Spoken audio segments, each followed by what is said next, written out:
मुख्यमंत्र्यांच्या आदेशानंतरही महायुतीमधील पळवापळवी संपत नाहीये। हिंगोलीमध्ये शिवसेनेनं भाजपचे उमेदवार फोडल्याचा आरोप होतोय। शिवसेनेमुळे भाजपच्या 3 उमेदवारांनी माघार घेतल्याचाही आरोप होतोय। त्यामुळे भाजप आणि शिवसेनेमधला वाद वाढलेला आहे। पाहूयात।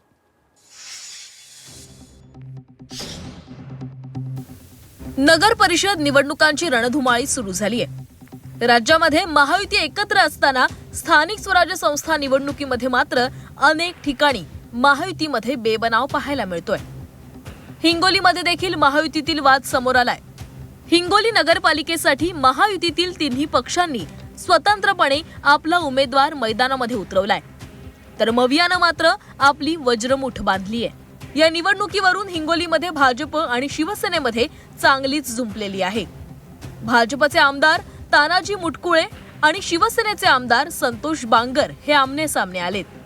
संतोष बांगर यांनी भाजपचे उमेदवार गळाला लावत उमेदवारी मागे घ्यायला लावल्याची चर्चा आहे आणि त्यावरून भाजपचे आमदार तानाजी मुटकुळे आक्रमक झालेत।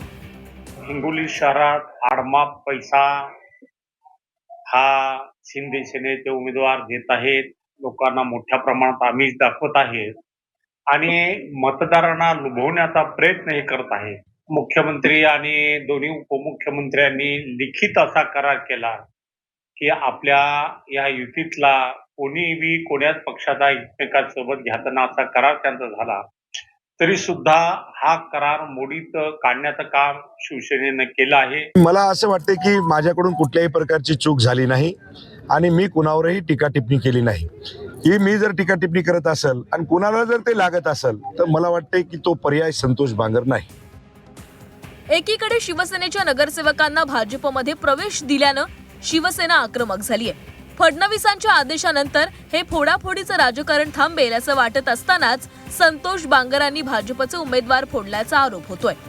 त्यामुळे शिवसेना आणि भाजपमधील संबंध आणखीनच ताणलेत। महायुतीतील वादामुळे महाविकास आघाडीच्या नेत्यांमधील मात्र विजयाचा विश्वास वाढलाय। 100% हे दोन आमदार खासदार साहेबांनी सांगितल्याप्रमाणे हे निवडणूक आले की एकमेकाच्या विरोधात भांडतात आणि निवडणूक संपली की हे जिकडे तिकडे आपल्या आपल्या वाटेला लागतात, परंतु हे भांडले काय आणि एकत्र लढले काय आमच्या महाविकास आघाडीवर कुठलाही परिणाम होणार नाही। 3 तारखेला गुलाल आमचाच आहे। आमदार बांगर यांनी हिंगोली नगरपालिकेमध्ये स्वतःच्या भावाच्या पत्नीला नगराध्यक्ष पदाची उमेदवारी दिली आहे। त्यामुळे त्यांच्यावर घराणेशाहीचा आरोप होतोय। त्यातच महायुतीमधील अंतर्गत वाद।